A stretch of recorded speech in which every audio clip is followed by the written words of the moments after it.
Aujourd'hui, nous vous présentons un discours fort du capitaine Ibrahim Traoré, un appel vibrant à l'indépendance et à la rupture avec l'influence occidentale. Nous, humains, avons décidé de faire du monde autre chose. Chez les impérialistes, ils ont une vision du monde que je m'en vais vous expliquer. Le monde se résume en un triangle pour eux. Vous verrez le triangle dans la plupart de leurs insignes. Peut-être que vous ne comprenez pas, mais le monde se résume en un triangle.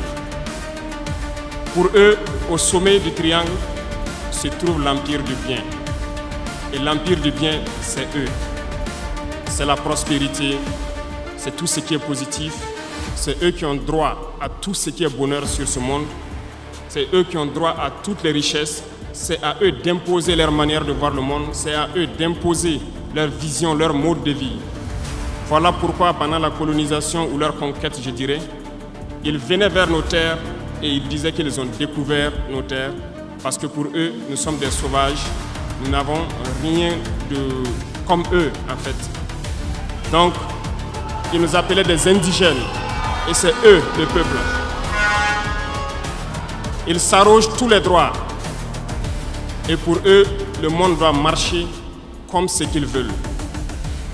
C'est simple. Je prendrai quelques exemples. Regardez à travers leurs films. Ils ont préparé l'esprit de leur peuple pour les faire comprendre qu'ils sont les meilleurs. C'est eux qui doivent tout posséder.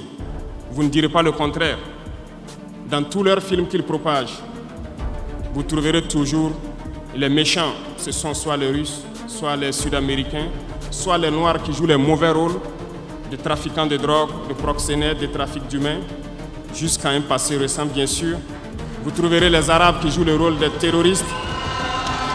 Voilà un peu comment ils perçoivent le monde. Quand je prends sur le volet économique, qui parmi nous n'a pas traité les produits chinois des produits Shintok, comme on aimait l'appeler, de mauvais produits? Mais aujourd'hui, j'ai pu vous dire qu'on a tout tort. Parce que la Chine est à un niveau de technologie assez avancé. Et c'est en Chine que la plupart de ces pays viennent s'approvisionner, mettent leur marque dessus et nous revendent comme étant leur propriété. Regardez autour de vous. Nos entrepreneurs qui sont dans le BTP ne diront pas le contraire. Tous leurs engins aujourd'hui sont chinois. Ceux qui font le transport ne diront pas le contraire. Ils nous ont menti parce que nous avons fait le tour du monde un peu dans ces 20 mois pour chercher des entreprises, pour chercher des usines. Et nous avons compris que tout revenait là-bas. Mais par leur communication, ils nous ont amenés à détester tous les produits chinois, à vouloir nous faire comprendre que ce qui est bon venait de chez eux, pas forcément d'ailleurs. C'est simple. Remonter le temps. Pour mieux comprendre ce que je dirais, il faut remonter un peu le temps. Et j'espère que certains iront lire qui sont les tsars, les conquêtes mongoles, les empires perses, turcs et ottomans. Lisez leur histoire, vous comprendrez pourquoi le monde est ainsi fait. À la base du triangle, il y a deux empires. D'un côté, l'empire du mal selon eux, et l'empire des esclaves de l'autre côté. Voilà comment ils voient le monde. Qui est-ce qu'ils appellent l'empire du mal? Ceux dont je viens de citer tout de suite l'origine, et je vous ai dit de remonter le temps. Allez-y lire, vous comprendrez pourquoi ils sont l'empire du mal à leurs yeux. Ils combattent l'empire du mal. Pour eux, l'empire du mal doit disparaître. Pour eux, l'empire du mal incarne le diable. Ils communiquent et ils le font comprendre à leur peuple ainsi. Voilà pourquoi après la Seconde Guerre mondiale, dans les années 80, je prendrai le cas de la Russie, où tous les stratagèmes ont été mis en œuvre pour l'effondrer avec le président Gorbatchev. Aux États-Unis, c'est le président Ronald Reagan qui était à la manœuvre. Trois stratagèmes principaux ont retenu notre attention. Ils sont allés donc au niveau de l'Arabie Saoudite les demander de baisser le prix du pétrole de 35 $ à 7 $ pour faire écrouler l'économie russe. Parallèlement à cela, Le deuxième stratagème, n'oubliez pas quelque chose. Ces mêmes personnes qui viennent de quitter l'Afghanistan, soit disant qu'ils combattaient les talibans ont été reçus par le président Ronald Reagan à la Maison Blanche. Ils ont été armés par la CIA. Les fameux missiles Stinger, Sol-Air, ont été livrés aux talibans pour combattre les Russes. Et plus tard, ils viennent supposer les combattre. Allez-y comprendre. Le troisième stratagème, c'était un bluff. Le projet IDS, Star Wars. Lisez, vous comprendrez pourquoi ils ont amené le président Gorbatchev à créer le projet Paulus qui a enfoncé la Russie. Une fois que la Russie s'est effondrée, ceux qui se prétendent être de l'Empire du bien ont commencé à jubiler, jusqu'à ce que vienne cette équipe avec Vladimir Poutine pour essayer de remonter la Russie en surface.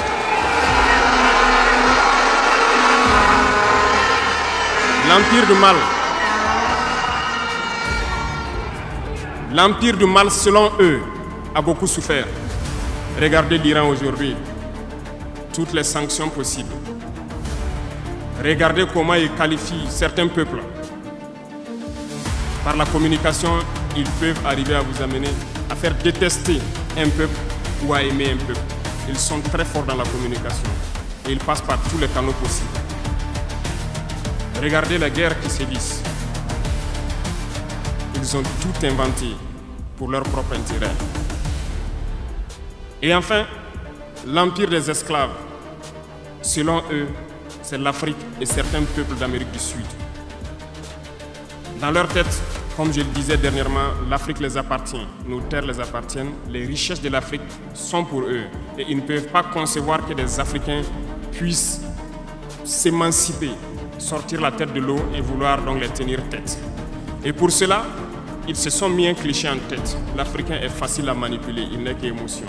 Ils trouveront toujours un Africain pour lutter contre son frère. Et ça a toujours été comme ça. Par la communication, ils vous ont amené à détester votre propre couleur de peau. Dans nos cultures et dans beaucoup de cultures au Burkina Faso ici, le deuil était symbolisé par la couleur bleue. Lorsqu'une femme perd son mari, elle portait donc des tenues de couleur bleue pour faire son deuil pendant un temps donné. Ce sont eux qui sont venus vous dire que le noir symbolise le deuil, le diable, la médiocrité, tout ce qui est mauvais. Et malheureusement, nous avons tellement avalé ça que lorsque nous sommes en deuil, nous nous mettons également en noir. Il faut que nous nous réveillons. Il faut que nous nous réveillons parce que voilà le cliché qu'ils ont en tête. Eux, ils sont l'empire du bien, d'autres sont l'empire du mal et nous, nous sommes l'empire des esclaves. Voilà comment les impérialistes voient le monde. Il faut que vous compreniez cela.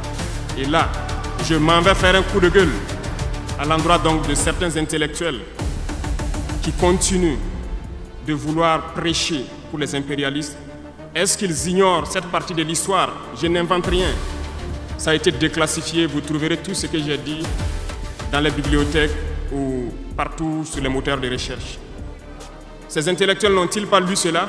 Ne connaissent-ils pas l'histoire de ce monde?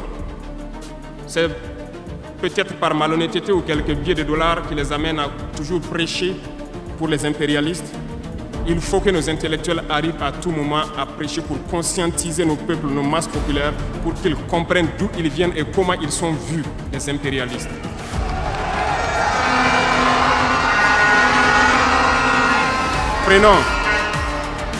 Prenons l'histoire de quelques guerres. Vous avez suivi la guerre d'Irak. Un gros mensonge qui a été inventé, soi-disant de possession d'armes de destruction massive. Certains sénateurs, au niveau des États-Unis, ont tout fait pour avoir les preuves. Ils ne l'ont pas eu. Souvenez-vous que plusieurs personnes ont démissionné de la CIA après cette guerre. Des preuves ont été inventées de toutes parts. Les services secrets occidentaux les ont aidés à fabriquer des preuves. Et on se souvient que le même Niger a été accusé en son temps en montant une fausse convention, un faux contrat de vente d'uranium à l'Irak.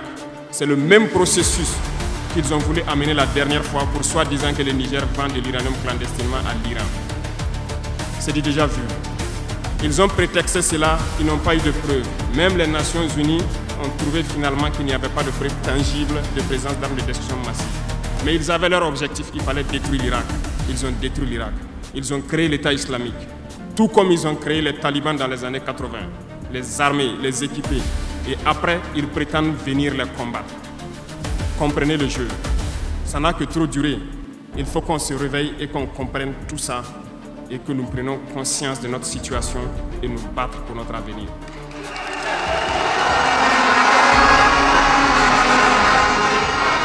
Toutes ces guerres ont été inventées, passant par l'Irak, la Syrie, la Libye, dans le but de déstabiliser le monde à leur profit, parce que nul ne doit pouvoir les égaler. C'est ce que nous vivons aujourd'hui dans le Sahel aussi à travers le terrorisme qu'ils nous ont imposé. Parce qu'ils trouveront toujours des Noirs qui vont s'exciter et qui vont prendre les armes contre leurs frères noirs. C'est ce que nous vivons. Ils n'ont jamais quitté ce modèle. Malheureusement, beaucoup de gens leur donnent raison. À cause de quelques billets de dollars, ils se vendent très moins cher à l'ennemi, à l'impérialiste, et ils se mettent à combattre leurs frères. Je voulais faire ce petit historique du monde pour que vous compreniez comment l'impérialisme voit notre monde. Ça se résume à ces petits triangles. Après cela, dans cette deuxième phase, je dois vous expliquer pourquoi nous devons nous battre. Une petite histoire, en 2015, à Tombouctou. Lorsque nous avons rencontré, j'étais chargé de la sécurité donc, de la plateforme aéroportière. Dans les patrouilles, nous avons rencontré des individus qui rôdaient autour. Un de ces individus était manchot. Je lui ai fait comprendre que c'était dangereux de rôder autour de la base parce qu'ils peuvent se faire tuer. Il m'a dit qu'il voulait se faire tuer, il voulait mourir. Et j'ai cherché à comprendre leur histoire. Certains étaient fous, d'autres étaient normaux, mais ils cherchaient à mourir à cause du terrorisme. Ils nous ont expliqué que lorsque les terroristes sont rentrés à Tombouctou,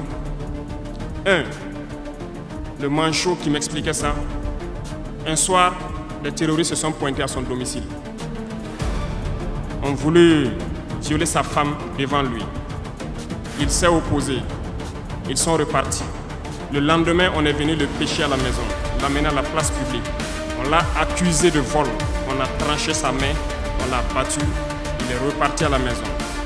Son fils, qui avait 16 ans, qui s'occupait de sa main, ils sont revenus. Ils ont violé la femme. Ils ont enlevé son fils. Ils ont continué à violer sa femme pendant des jours, jusqu'à ce que la femme se suicide. Et ils ont amené son fils, il n'a plus retrouvé son fils. Et lui, il préfère mourir. Voilà pourquoi il marche autour. Le jour qu'une sentinelle va lui tirer dessus, ça lui fera plaisir. D'autres ont connu le même sort. Ils ont été enlevés de chez eux parce qu'ils refusaient que les terroristes touchent à leurs femmes ou à leurs filles. Et le lendemain, on vient les soustraire, on les amène à la place publique. On les battait à sang. Et après, ils allaient faire leur sale besoin. Beaucoup de familles ont été détruites ainsi. Ce sont des criminels, des violeurs, des bandits, des trafiquants de drogue qui sont armés et qui sèment désolation dans nos contrées. Ils ne le font au nom d'aucune religion. Malheureusement, ici au Burkina Faso, certains villages se sont laissés compromettre par ces individus. Je parle en connaissance de cause. En 2022 à côté, j'ai été chercher avec mon unité dans un village parce qu'ils ne voulaient pas que nous restions là-bas parce qu'ils sont en bonne entente avec les terroristes. Ceux qui m'écoutent, ils savent de quoi nous parlons. Plusieurs autres unités sont témoins. Certains villages ont refusé catégoriquement que des FDS foulent leur sol parce qu'ils sont en bonne intelligence avec les terroristes. Nous leur avons fait comprendre qu'il n'y a pas d'alliance possible avec ces criminels parce que c'est eux qui décident du jour où le pacte se rompt. Plus tard, je pense que beaucoup de villages ont compris cela. Lorsque le pacte s'est rompu, ils sont revenus sur les réseaux sociaux pour appeler au secours. Nous y avons été. Mais c'est pour dire, peu importe ce qu'ils viendront vous dire, peu importe les flatteries possibles, peu importe le pacte que vous avez signé avec eux, le jour qu'ils décident de mettre fin au pacte, ils viendront tuer et mettre fin au pacte. Il n'y a pas d'alliance possible avec les terroristes. Il n'y a pas d'alliance possible avec ces criminels. Ils sont à combattre. Un point, c'est tout.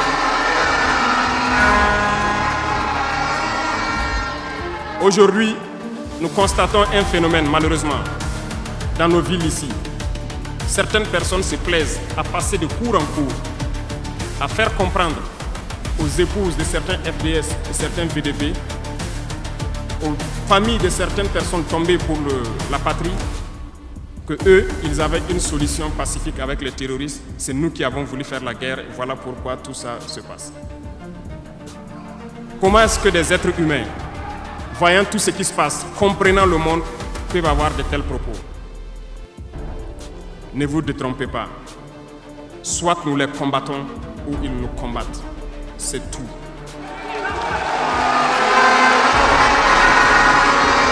Les gens se cachent. Ces gens se cachent soi-disant derrière un semblant de dialogue ou de négociation. Encore, ils vont vous ramener à traîner dans la boue. C'est ça l'objectif de l'impérialisme, que le fléau dure, que ça dure dans le temps, que vos États ne soient pas structurés et qu'on continue de profiter de vos richesses. Plus ça dure, plus ça les arrange. Et malheureusement, ces individus qui passent de cours en cours font le jeu des impérialistes. S'ils m'entendent, qu'ils arrêtent maintenant. Parce qu'ils iront combattre eux-mêmes. Nous n'avons pas le choix que de combattre. Et nous avons opté pour le combat. Et c'est par là que nous serons libres, que nous serons réellement indépendants. Pour ce faire, nous avons pris le soin de diagnostiquer le problème profond du Burkina Faso. J'avoue que le problème est réel et profond. Le mal est là. Nous l'avons diagnostiqué et nous découvrons de jour en jour le système. Plusieurs nœuds ont été défaits, mais des nœuds restent à défaire parce que tous les jours que Dieu fait, nous découvrons certaines pratiques. Je peux comprendre, plusieurs décennies durant, ce système s'est installé. C'est devenu comme un gène dans nos ADN. Mais il faut que nous arrivions donc à soustraire ce gène donc de nos ADN et pouvoir construire un Burkina nouveau. Voilà pourquoi dans la troisième phase de mon propos, je m'en vais donc donner des lignes directrices dans certains domaines clés. Nous ne donnerons pas de détails sur notre programme, si on peut le dire ainsi, parce que quand le programme est connu au détail près, ils vont anticiper, ils vont poser des obstacles sur nos routes et nous empêcher d'atteindre nos objectifs. Mais nous pouvons donc nous résumer en quelques mots. Parlant donc du domaine de la défense et de la sécurité, comme vous le constatez, nous avons opté pour le combat. Et pour cela, nous avons doublé presque les effectifs dans nos forces armées. Nous continuons de recruter et je pense que dernièrement des recrutements ont été lancés côté officiers et sous-officiers et bientôt dans quelques jours, le recrutement pour au moins 10 000 soldats devrait être lancé. Nous continuerons à renforcer les effectifs pour faire face. Parce que où que vous soyez, malgré le recrutement qui a été fait, il y a toujours le besoin de militaires. Partout au Burkina Faso, certains villages continuent de vouloir la présence militaire. Donc il y a lieu de continuer à recruter et à équiper. Et je peux vous assurer que nous sommes sur cette lancée. Depuis janvier 2023, nous avons pu lancer un programme d'équipement. C'est vrai, le monde est fou, il y a la guerre partout. Aucune nation ne prend son équipement et vend, on fabrique pour vous. Ce qui a fait que ces équipements ont traîné près de 18 mois, mais les premiers ont commencé à venir, comme vous avez pu le constater la dernière fois, et les équipements vont continuer à venir, parce que nous voulons que le niveau de notre armée atteigne un niveau jamais égalé dans la sous-région.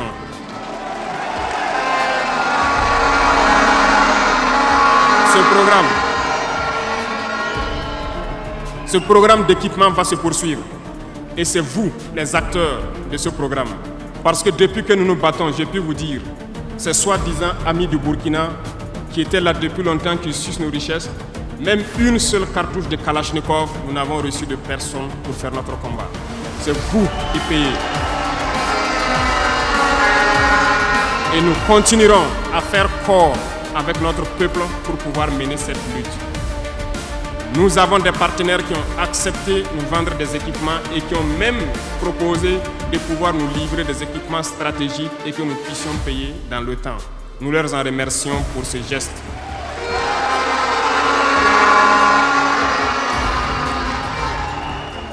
Et nous disons encore merci au peuple qui a compris le sens du combat, qu'il faut que nous nous battons. Si nous ne nous battons pas, ils viendront nous chercher chez nous Comme dans un poulailler ou dans une bergerie, chaque matin, ils choisiront qui ils veulent pour aller exécuter sur la place du public, pour faire peur aux autres, aller trancher des mains ou des pieds sur la place publique pour faire peur aux autres. C'est comme ça leur tactique. Nous allons nous battre. Et nous nous donnerons les moyens pour y arriver. S'il arrive demain que nous sommes coincés dans une certaine lancée, nous viendrons encore vers le peuple et demander encore plus de sacrifices pour pouvoir atteindre l'objectif. Parce que malgré vos cotisations, je vous le disais tantôt, certaines puissances ont refusé de nous vendre les équipements, ont bloqué les équipements que nous avons achetés dans certains pays parce qu'ils ont la licence de certains composants. Et ces puissances exploitent des minerais au Burkina Faso. Je le dis ici, haut et fort et solennellement. Ça va s'arrêter. Nous allons retirer des permis d'exploitation. Nous n'allons pas permettre cela.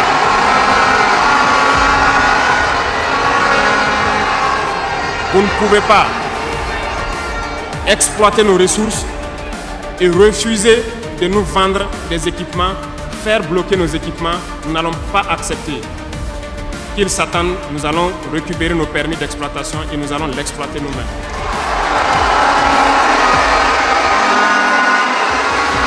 Revenant, pour conclure sur le volet donc de la défense, nous n'allons pas trop nous étaler là-dessus, mais sachez que tout ce qui est déjà arrivé, les hommes sont en formation là-dessus, d'autres équipements viendront et cette guerre, nous allons la mener.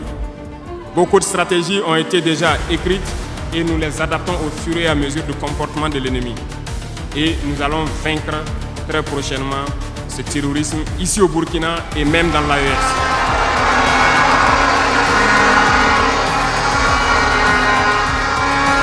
Pour ce qui concerne le domaine donc de la fonction publique, pendant longtemps nous avons passé le temps à mettre en garde un certain nombre d'acteurs. Mais nous avons compris que le phénomène est tellement profond. La corruption, la mauvaise gouvernance dans les différentes administrations, le manque d'éthique persiste. Certains organes ont été donc mis en place dans le cadre de la lutte contre la corruption et dernièrement certains arrêtés ont été pris pour ce qui concerne les primes de dénonciation. Le dernier acte à poser sera fait avant donc, la fin de ce mois. C'est un organe qui devra siéger dans tous les ministères pour s'auto-saisir de certains dysfonctionnements, des actes de corruption et pouvoir agir. Et ces organes seront prêts. Parce que nous avons beaucoup de gros travailleurs aussi dans l'administration, mais qui sont mis à l'ombre, qui sont souvent mis à l'écart. Parce que pendant longtemps, ce sont les plus corrompus, les plus malhonnêtes qui ont été mis à la lumière, c'est eux qui bénéficient de tous les avantages. Et je dis donc aux travailleurs de faire attention à ces individus qui sont en train de perdre leurs privilèges, parce qu'ils vont continuer de vous manipuler, de vous intoxiquer et de vous envoyer dans de mauvais pâturages. Faites très attention à ces individus qui sont en train de perdre leurs privilèges, parce que nous n'allons pas permettre à ce que une soi-disant élite donc, qui avait été programmée s'arroge tous les droits donc, dans nos différentes administrations. Le dernier organe sera mis en place avant la fin de ce mois et le travail réel va commencer.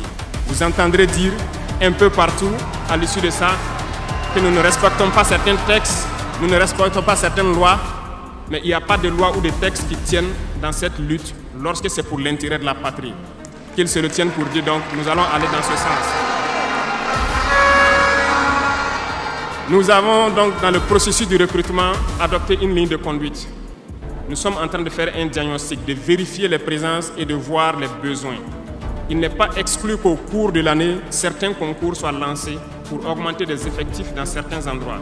Certes, il y a eu d'abord une vague de concours qui a été lancée, mais dans tous les milieux, ils sont en train de faire le point. S'il y a besoin, je dis bien s'il y a besoin, nous continuerons encore de recruter pour être à un niveau acceptable et pouvoir faire fonctionner les différents organes donc, du pays pour le bonheur donc, des masses populaires.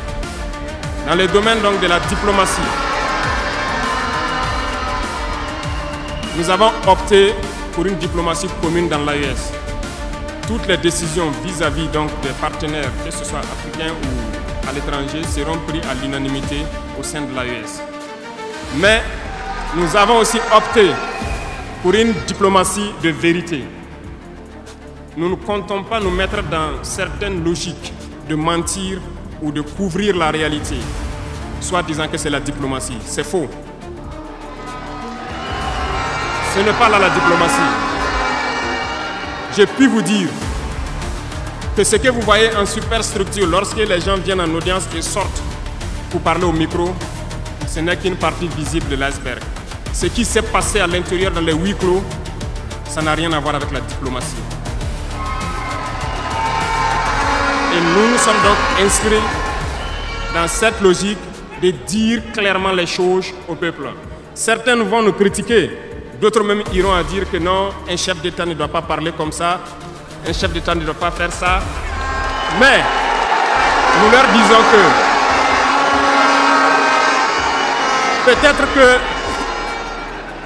peut-être que ces gens qui critiquent de cette façon, lorsque nous disons la vérité, peut-être qu'ils ont une école où ils ont appris à être chef d'État, comment le chef d'État doit être. Sinon, je n'ai pas encore vu cette école. Et pourquoi nous devons ressembler forcément aux autres, faire comme les autres? Nous voulons créer notre modèle, notre identité. Et je pense que le Burkinabé, par définition, c'est l'homme intègre. Nous voulons la vérité. Et lorsqu'il y a la vérité qui sort, même si nous avons fauté, il faut que nous ayons le courage de venir vous dire, sur tel côté nous avons fauté, nous demandons pardon. Si vous nous pardonnez, vous nous pardonnez. Et nous ne voulons plus nous inscrire dans cette diplomatie mensongère. Nous avons, dans une interview, parlé du régime ivoirien. Certains Burkinabés sont montés sur leurs chevaux et critiqués. Je le dis, j'insiste et je persiste. Nous n'avons rien contre le peuple ivoirien, mais nous avons quelque chose avec ceux qui dirigent la Côte d'Ivoire.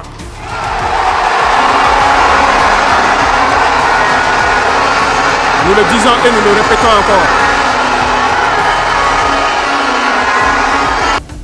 Le Burkina regorge de beaucoup de sortes de minéraux, mais il y a quand même un minéral pour lequel il n'y a plus de secret pour les Burkinabés.